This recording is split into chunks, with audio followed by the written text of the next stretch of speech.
So, welcome to Monetizing Mompreneur Podcast. Yes, that's it. Nope, today it's not Linda. It's me, Rebecca. So, we are diving into this episode and we're calling it Behind the Mic. Who is Linda? Who is the person interviewing all these amazing, extraordinary entrepreneur women? Who is this lady behind the mic?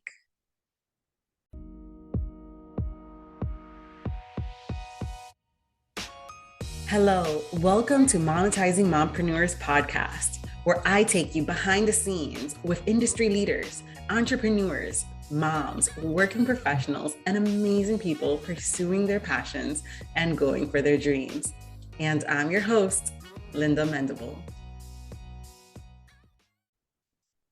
Welcome, Linda. I'm on your seat. Let's flip the switch. Thank you, Rebecca. I'm so happy to be here today. How do you feel to be on the hot seat today versus you being the host? To be honest, it's very intimidating for me. It's all good. All jokes aside, I just felt like we needed to do this. We need to get to know who is Linda, the person behind the mic. Tell me, why the podcast? What got you started wanting to do it? Oh, wow. That's a good question. Why the podcast? Well, I started the podcast back when I had my two boys. So that was like years ago. So before my third even came into the scene. And I started there because I had these amazing, insightful conversations with entrepreneurs, and we will always have like these nuggets of wisdom or these golden moments that I like to call it. And I thought like, man, I wish other people could hear, this conversation because it's so good. It's so fresh. And that's how it pretty much started. And then I took a break. Adriana came on the scene, my daughter. Yeah. And then I decided there was a moment in my business. I was like, okay, I'm ready to start the podcast again, because I was always having, like I said, those amazing conversations, and it just prompted my heart to always like, I need to get this out here. And so I kind of felt like called, I guess, to the podcast. Mm-hmm.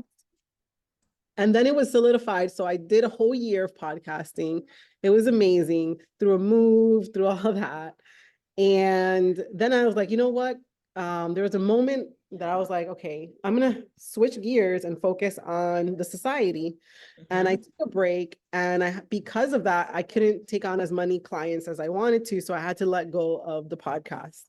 But then someone came up to me, a listener of the podcast, was like, hey, Linda, I can help you get this podcast relaunched, and we decided to barter.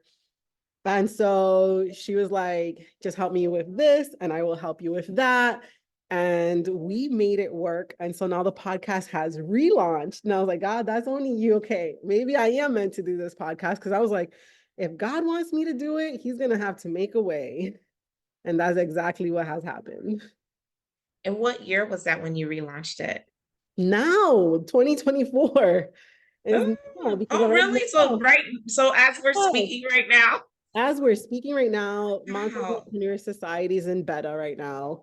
So I'm like in the beginning of like switching, like I've always been in transition for a while, but it's kind of like in the beginning of really going into and stepping into kind of like that one-to-many model of type of business, and then having maybe, one-on-one client or two a month or something like that. But because it's so like I'm speaking with our society members and I'm creating resources and adding and taking away things within the society just to support them on their journey. It's been really, really great. And then the opportunity came to have the podcast, and this is real life, real moment right now. Wow, this is awesome. So we're in it right now in 2024. And I guess for me, it's kind of like showing like the behind the scenes, because I feel like that's important. There's a lot of information out here. And, a lot of people talk about those big launches, right? But who's talking about maybe the sustainable slow growth, right? You're into certain things, you're in that period and stuff like that. So I think it's good. Like I take some people like behind the scenes, what's worked for me, you know, things that I didn't, you know, that I had to learn by myself, Yeah. you know, being a solopreneur, a mompreneur, you know, and yeah, and this is my full time. So it's important, you That's know. awesome. That's awesome. But I'm very proud of you that you've pivoted through all that because having a business, it's a roller coaster. There's ups, there's downs, there's round and rounds, and you're learning. And as you're learning to even delegate some things, like things that you do on a regular basis, you can just give it to other people. And as a mom, you probably know that. So why did you name it Monetizing Mompreneur Podcast? Okay, so what had happened was first it was the Linda Mendable Show when I first launched the podcast. I had a Facebook group called Triangle Mompreneurs. I live in the Triangle area of North Carolina.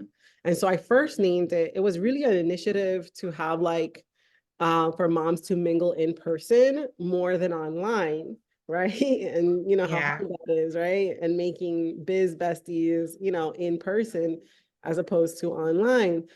And so, but I didn't know what to do with the group, right? I didn't know really how to create that engagement that it has now. You know, I didn't know how to really make it a group. I started being asked because of my blog. I started being asked to like speak in different communities. I've been to like Atlanta to speak, you know, went around here locally to speak. So I've been invited to be a speaker. And because of that, because people, when you're a speaker, people are flying in from all over the country. Yeah. Their conferences, and you know, I think I was a keynote for one of them. And so, yeah, which I was like, what? But and so, you know, people are wanting to connect and wanting to still keep in contact with me. And I couldn't call it Triangle Mompreneurs anymore.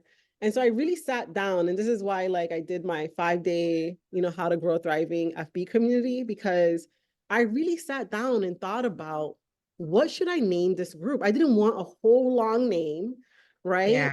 It was called Triangle Mompreneurs. I was like, I want something easy, you know, money making moms. I was like, I don't like, you know, I know I was like, I'm gonna keep the term entrepreneur, but what can I put in the you know, in the front of it? Well, what do I do? Well, I'm a web designer, you know, and I help other women monetize online. I'm like, shoot, monetizing mompreneurs. And that's like, you always wonder how those cool names, I think the name is pretty I cool. think it's really cool, especially the Right? graphic behind it. Yeah, and all God, because I'm like, I can't do this without you, Lord. But that's how I came up with it. And then once the name clicked, that's when I really was intentional about growing the group.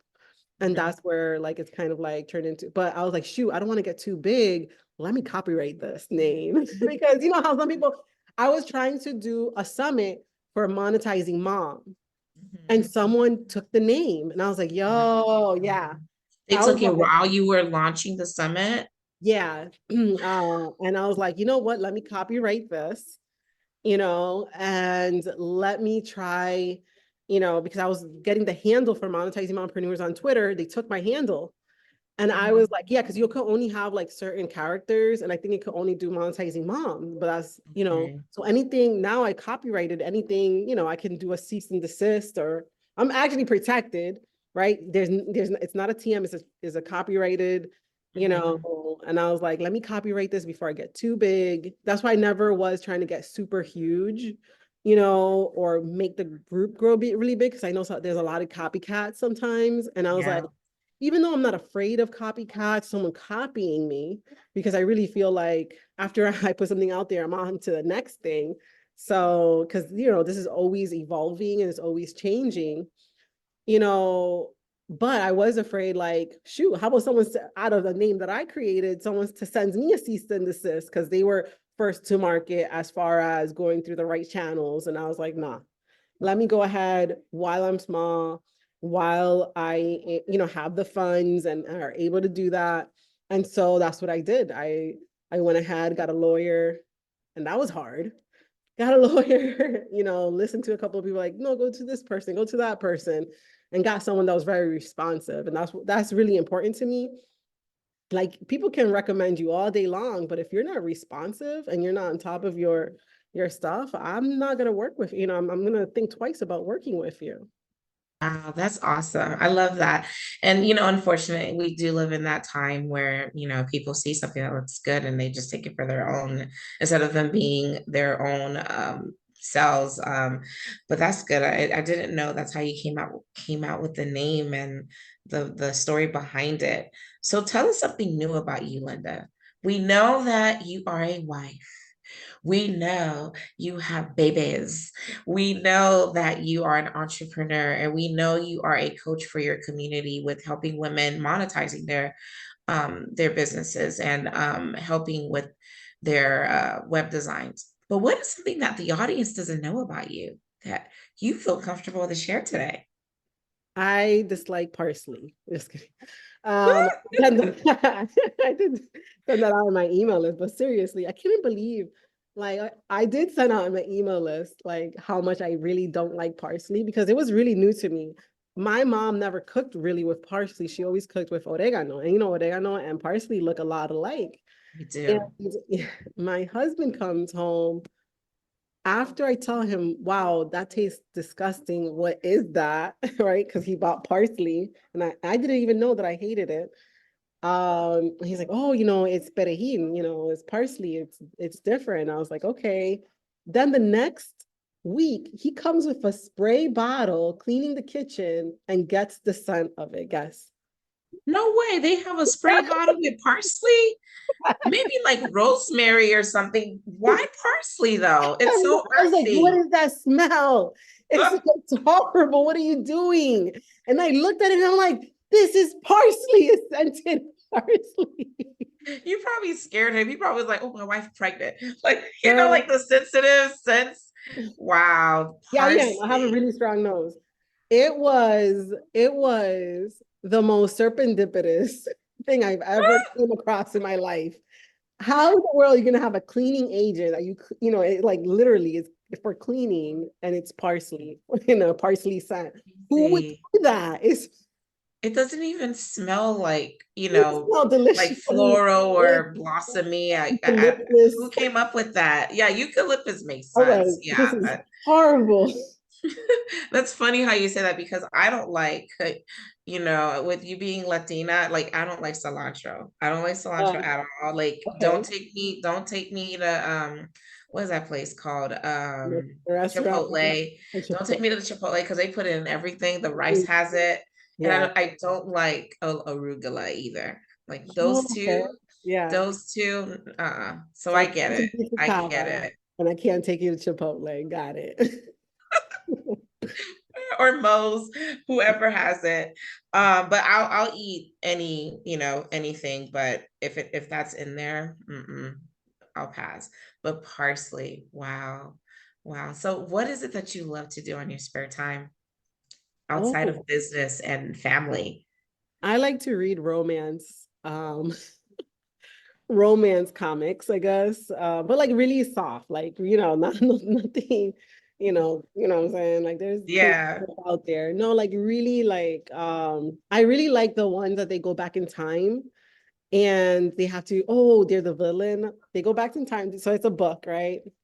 And they read the whole book and they like, oh, I hated this book or whatever. Then they're kind of like transported because maybe they passed away or something happened, an accident, and they're transported into the novel that they just read, right? Wow.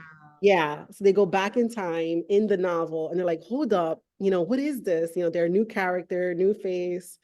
And they're like, what in the world is going on? Is that isekai? That's what they call it, a isekai or something like that. Yeah, so I think that's what it is. Yeah, fantasy portal. Hmm. So And like they teleport into the book and they they become the teleport into the characters. book, into the like there, and so a lot of them teleport back as like the villain of the book, and they decide not to be the villain because like shoot, the villain dies. Like I don't want to be the villain, and Yeah. decide not to be the villain and like to support the main characters. You know, I don't know. I just like those the back in time one, the time traveling ones. Like there's really good ones. If anyone is, I can recommend a few. There is one that is hilarious that I'm currently reading. And it's called like I once was a master swordsman and now I'm a um some like she gets transported into a harem, I guess, because it was like an emperor and he had wives and she's one of the wives, Mhm. but the main one that falls in love with her or whatever. But that it is hilarious though. So I like the really funny romance novels, you know. I guess I'm a sucker for that. That's all right. That's all right. I love books too. I don't know. I think I used to be into romance, but not anymore. Now I just started this like in Q4, listening to people read to me. Like there's an app, I forgot the name of the app, but it's like a book, it's a storybook, and then the person reads it to you, and then it's like all characters. Because you're reading it and it's just your voice, but this person has a way to change the voices and you hear like how the expressions are. Oh, It's really cool. So I'll like maybe if I'm doing like a quick car ride to go pick up the kids from school, I'll probably listen to 2 episodes. oh They're wow. usually about like they're really quick, like 11 to 15 minutes each. And so it's like really quick things just to get me out of the norm. Yeah, So yeah. I mean, they're not even real characters. So, it's nothing true. yeah, it always makes me feel good, like it's just a feel good thing. Like I don't like being stressed. I don't like, Yeah. like these anxious movies that are like, man, what's gonna happen next? Oh my God, did she survive? I don't like those movies. Yeah. I'd Yeah. rather not deal with the emotional turmoil that comes from that because I feel the anxiousness and then I can't sleep too well, and then I have dreams about trying to figure out the other person's life. I'm trying to figure out my own life. What am I trying to figure out this movie character's life? But the easygoing ones, I'm not trying to figure out nothing. It's nice. It's a nice read and it's just takes you off of like maybe the stresses of like that was a stressful launch or Yeah. and and certain things like that. So what gets you going to like tap into what the Holy Spirit's telling you to do? Like, especially like for this year, you're launching stuff this year or pivoting some things. What has God told you that's going to happen for your business and your family and yourself this year? Wow. Wow, that's a impactful question. Um, yeah, I'll unpack it. A few things, because, I think it's all about kind of like seeing God in the moments, in the small things. And sometimes we can lose sight of that. We always have worship music on in our Mhm. home. And because of that, it really kind of like there's some serendipitous times that the words that are in a song coincide with a moment in life that we're walking through. And I'm just like, all right, God sees where I'm at. One thing that I've been praying for, I feel as though that he's been telling me is kind of like, I've already told you what to do. And kind of like, I can see it. He's already given me so many signs of like, that I'm meant to do this, that I'm meant to be on this journey with monetizing mompreneurs. I'm meant to do the membership was actually a mistake, kind of. It was like a happy accident that happened. I accidentally allowed certain people into kind of like the blog here as I was moving email lists. So it almost like kicked out like 900 new students into Monetizing Mompreneur Society. And that's why I was like, you know what, into kind of like the back end, because I have Thrivecart with the society. And it kicked them into there. And I was like, you know what, let them enter the society on a 30-day trial. And that's how I came up with that.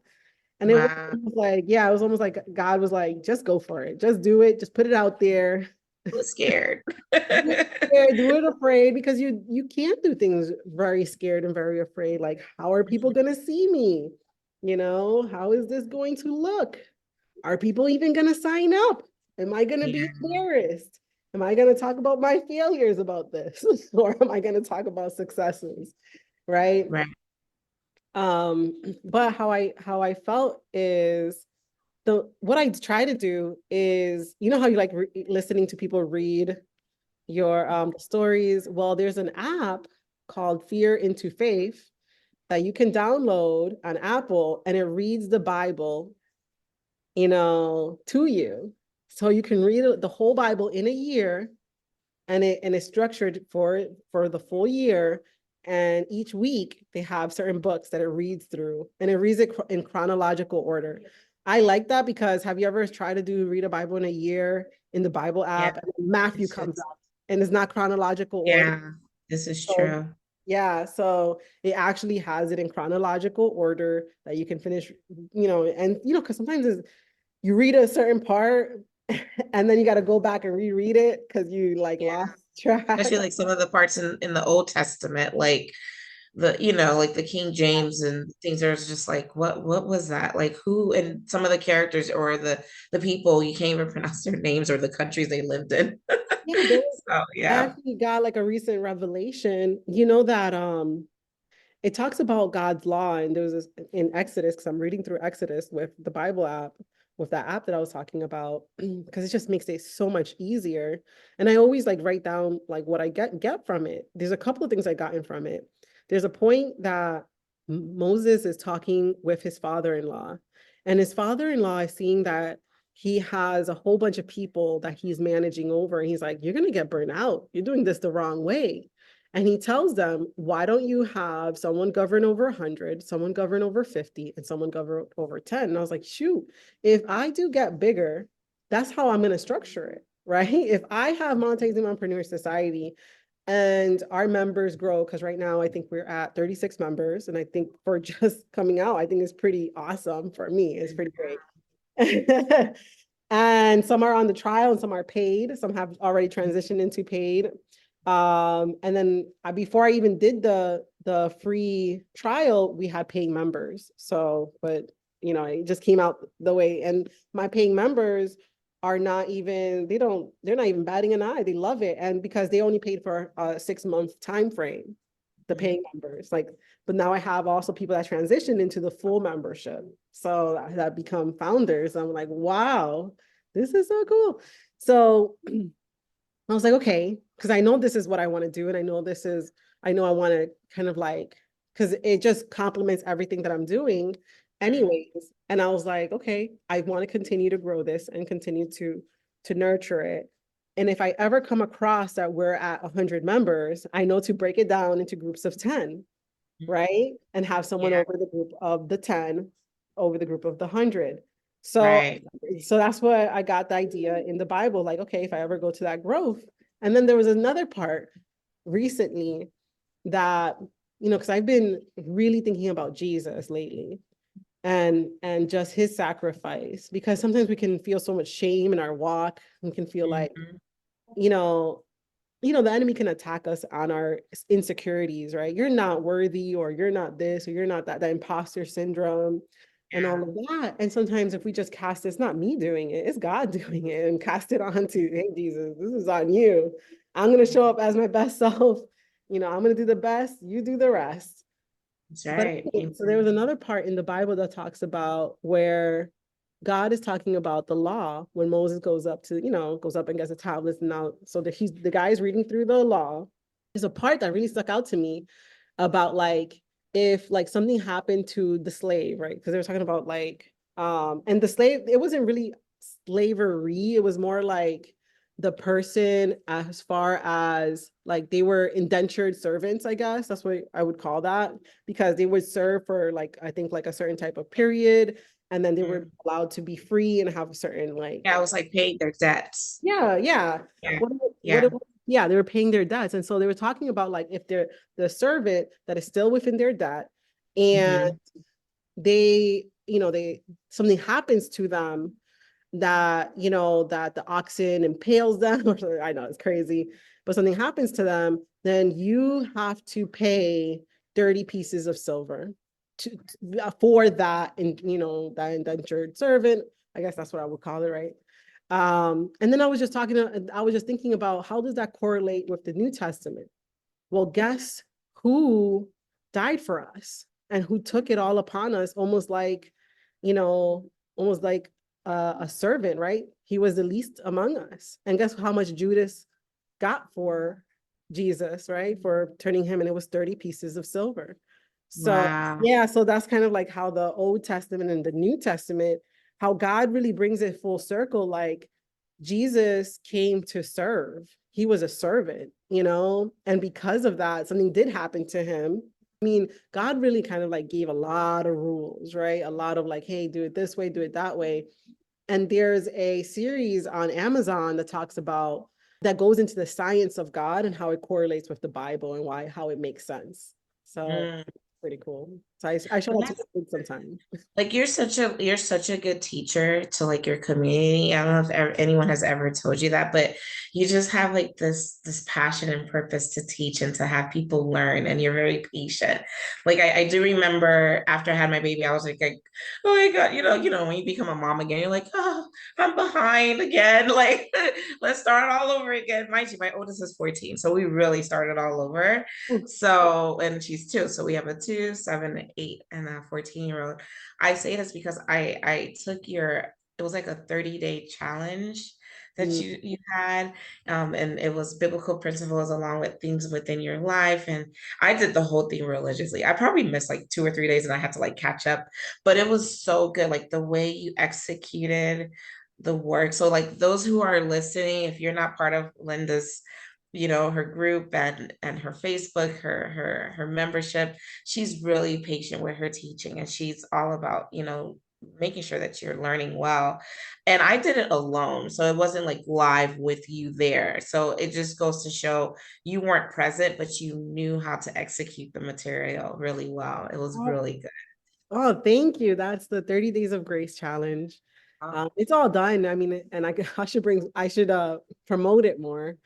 Thank you so. I mean, that means a lot to me. That's a great Yeah, I compliment. shared it with my friend because she was going through some things. I was like, no, let's do this together. She's like, oh my gosh, where'd you find this lady? I was like, randomly on social media. I've never met her, but I feel like we're friends, through social media. And she's like, wow, like, Rebecca, you're always, meeting people. I'm like, yeah, God just finds a way to make me meet people around the world. Like, Amen. so and I'm loving, the connection we've had.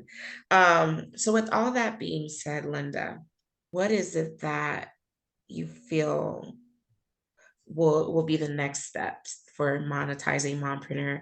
Do you see a retreat happening in the future where you can actually meet all the people like me? I will be there. Just to kind of like meet all the people you've collaborated with, all the people you've done work with, and some of the members, the people in the Facebook community. Like, where do you see this like in the next 2 years? Like, hint, hint, do it within 2 years. Okay.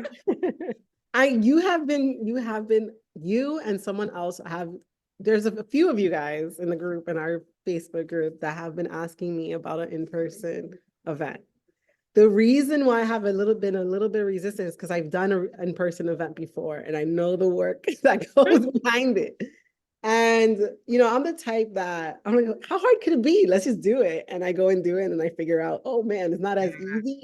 I figure it out and it's done, but it's not as easy as I initially thought. So I'm kind of like, oh, it's super easy. We can do this. And Yeah. okay. So I've done an event before for basically we had I think a 2-day workshop. We had one day talking about blogging, the tools in WordPress, getting your SEO when SEO wasn't even a thing. Nobody was thinking about it. Yeah. And the other day, because I was supporting women who had fashion brands, product designs, because I myself was a product designer and a hand maker, and I did fashion shows and stuff like that. So, and a lot of the women that were in that community reached out to me like, hey, Linda, how are you doing this? And how are you doing that? And so I put together a 2-day event that brought these women together. And so we had lunch was included. There was a photo shoot session for the first day. You got your photos taken, all was included. We had breakfast and lunch. And then we had a speaker that was Fantasia's, I think, stylist, who, because, it was about fashion, right? Had pulled some connections. Hey, I know somebody that was Fantasia's. I'm like, shoot, all right. And Yeah. then the next day we had someone that kind of like was an iconic figure, and she walked for like, a lot of major brands, and she was there speaking. And then we had an apprenticeship. So what we did is I partnered with a nonprofit organization who helped these kids, learn how to sew and make their own clothing. And what they did was they we partnered them up with the designers to help them go on the collection. And they also wore the designers' clothing on the fashion runway. And I partnered with Paul Mitchell as well. Wow. Yeah. And so they can get their hair and makeup done. Wow. I That's awesome. know. It was a big investment. So if you have to see those videos on my website, is the videos from that event. Okay. Okay. Yeah. And so, you know how you have the backdrop with the videos and stuff like that. It was cray cray. But I learned a lot. We had a DJ, I remember, because you needed a DJ to, and I was not and the tickets were like they were priced at a pretty good price point and everything like that. And we filled the seats, but it was very heart-wrenching to find a location Yeah. and to promote it. And it was, I mean, now it's probably would be a little bit easier. But what I think I would do a couple of things differently. I probably would partner with people that have done events before. Mhm. But I do have a society member that she's done events that I can partner with Mhm. her because but she helps girls establish like their self-worth and helps Mhm. moms kind of like have that, yeah. So she's done events before. I've been part of her events as Miss Mompreneur, so I can probably wear my sash and crown on that one. But Awesome. but if we do, I mean, okay, within 2 years, gotcha. But I have been a bit resistant because I know the amount of work that's involved. But there is a local that I'm actually speaking with her. There's a local woman that does Thrive Conference here in Raleigh that I think that I would partner with her to do a Monetizing Mompreneur event, and then we can reach. I think that's what I would do. If you delegate enough, kind of like multiply yourself enough, you won't feel like you're being pulled and stretched everywhere. So, Yeah, I think, you know what? Now, and what's the next thing? Maybe this is a God thing. Like, hey, do the conference now. Or what type of theme are you looking for? I don't know, I guess like something uplifting. I feel like a lot of because I'm part of a couple of groups, and some of the women are in the groups, like they hear about the whole I'm a mom, I have a business. They're in the group, but they don't have a business that they started. So they're afraid to get started. And I'm Mm, sure you noticed that like there's women, they're part of all these organizations, but they don't have anything established because they're afraid that they can't get started. So something to encourage the woman that, if you've gotten started or how, no matter where your baby step is, you can just dive in and just get started and do it, and share your story, like how you started, but then you had to redo some things, pivot, and that's just the way life is. It's kind of like a family. It starts with, the husband and wife, and then you have a child, or sometimes it's like you had a child before, and then you have a new baby, then you got to reset the family again, reset again, because life is an ongoing reset, it's an ongoing pivot. So you have to like kind of just keep doing that. Like that's what I see. Because I serve women in the space of there are a lot of them are moms, and they come to me like they struggle with all the chaos. And I'm a life and productivity coach, so I just help them. Okay, let's just clean up the chaos. It's kind of like a puzzle. There's 100 pieces. Let's put it together and see how it's going to work for your life. And everyone's journey is different. So, but yeah. yeah, but I mean, whatever God tells you to do, like this is just me rambling things. Oh, I think that, like I said, you have to kind of like listen in these moments because you never know. Because like I just contacted someone that's in the area and she does events. And just, because you can meet so many people on social media. And I was inquiring about like, if she also accepts speakers because I was interested in maybe speaking on her platform because it's local. I'm like, I don't gotta travel nowhere. Yeah. because I've done that before.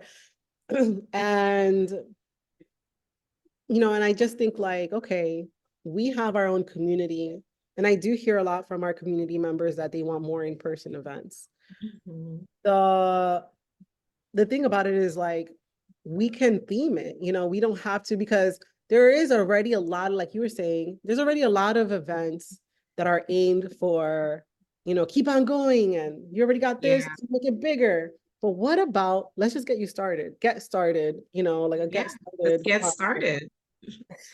Stop, stop beating around the bush. You've been talking about this for months, for years, some people decades. Maybe Like, you start, know, grow, launch. Let's do this. Ready? start, grow, Go. launch. Oh, I love it. Look, there's the name, Linda. There's the name. Start, grow, launch. Start, Let's grow, do launch. it. Oh Yeah, my gosh. I don't know. I think It's that's it's good. it's in your hands, really. It's in God's hands first, but you're pretty much the one with the baton running with it. The baton, let me tell you.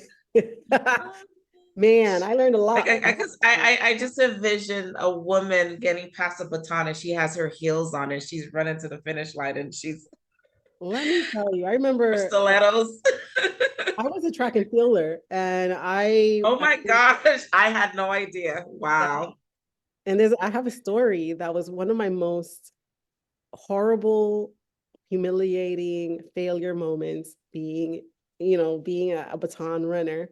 And Oh, basically, I was new to the team, and for whatever reason, but I was pretty fast. I don't know why they always pick me for these baton races. But anyways, when I was younger. And the coach put me as the starter. And they mhm. usually put the person that starts it and the last person as kind of like the fastest Yeah, to that's true. start off the race. And the person that was the last, she was one of the fastest in our team. And this was one of my first big races, and there was a crowd and everything. And in order for us to get, I mean, I think there was another tryout maybe, but in order for us to get like to a certain point or even get in the game, you had to you had to get to a certain level here. And I remember there was this woman, there was this girl that I think it was her last, she was in her senior year. And I felt just so much, and she was the last one to get the baton. And I just remember feeling so much pressure. And I was there getting ready to take off, right? Right. And I see to my right, no one's on my left. It's just a guy with the, with the pistol. Yeah.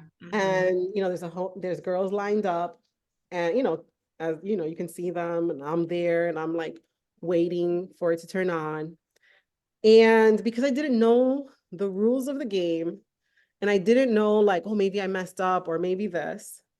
And I didn't know like if you do messed up, what do you do? Right? I didn't know that I'm young and fresh and I don't know a lot, but they put me in Right. here and I'm gonna try.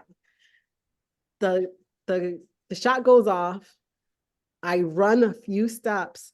And because I believed I stepped out of bounds and that my run wouldn't count, I stopped. I didn't even finish my race. But you're gonna say you fell, like you fell down. No, I didn't finish. All I did was take a couple of steps. And there's moments in my life that God has pointed back to that moment. And it's Wow. almost like there's these moments in our lives that we think that we stepped out of bounds, that we fail. And so let's not even run, let's not even pass the baton, but someone is waiting for us. And it means a lot to them for us to finish our race. So even if you think that it's not going to count, because they told me that at the end, they're like, why did you stop? Why didn't you finish? Why didn't you finish the race? I was like, well, I thought I was out. I thought it wouldn't count. You finish the race, even if you think you're out. You finish Mm, your run and you do your best and you work hard. I didn't even get to show my best. Because all that excitement, all that energy, all that pent up, yeah. and you want to just because you've trained. I've trained.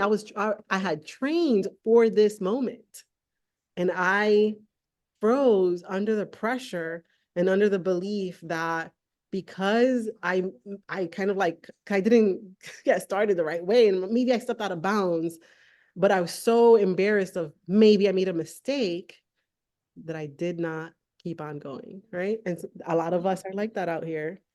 What a prophetic moment we're having. Like I didn't even know. I had no idea. But wow, and I just told you I see a woman with heels running, and you told me the story that you used to do track. And then you just said what you said you said start, what did you say? You said start something, Grow, launch. grow, go, and launch. So you started, but you didn't. But now we need to keep going until the finish Well, line. What exactly. happens? Well, you learn a lot from failures. And I think Yeah, that's what a lot of us are being held back because we think it's going to be embarrassing. We think that people are pointing fingers at us, or we think that we're out of bounds and maybe our race doesn't count. But no, our goal is to pass the baton to the next generation. And what if that's your daughter waiting for you to finish right. pass that baton, right? What if it's that woman that really needs you to show up to let them know that they also can do it, even if they fall, even if they fail, right? Because you've seen those races with the baton that they fall and they can't hardly finish, but they finish. And what's more admirable? Who do you want to be in life, right? And because I never want to relive that moment. So you can relive it in a different scenario, like Yeah. a different. Wow, But it this was a was so very good. This was so good, Linda. And I feel like it was so needed. I feel like a lot of things were birthed out of it. Some things probably were planted in the roots and their seeds, and they're going to sprout up and flourish into maybe massive trees. Who knows? But this was really good. And I really thank you for being open to this. Thank you so much for having me today to host Monetizing Mompreneur. It's been my pleasure. For those of you who don't know, my name is Rebecca Jean-Baptiste, or Rebecca Fano Jean-Baptiste. That's why I go by Rebecca PJB on every platform, because my name is long. But it's been a pleasure today hearing your stories, getting to learn the host behind the mic. And thank you so much, Linda, for having us listen to you and your story. I really appreciate it. I think you are a phenomenal host. So definitely much blessings to your endeavors with your podcast, because I know you got some big things going on your end. Well, thanks so much, Linda, and you enjoy the rest of your day, and don't ever forget to make it extraordinary. Thank you so much for tuning in. If you have a chance, stop by the website at lindamendable.com and join us over at Monetizing Mompreneurs Facebook group. I just want to say again, thank you for listening. Thank you for listening. Thank you for listening.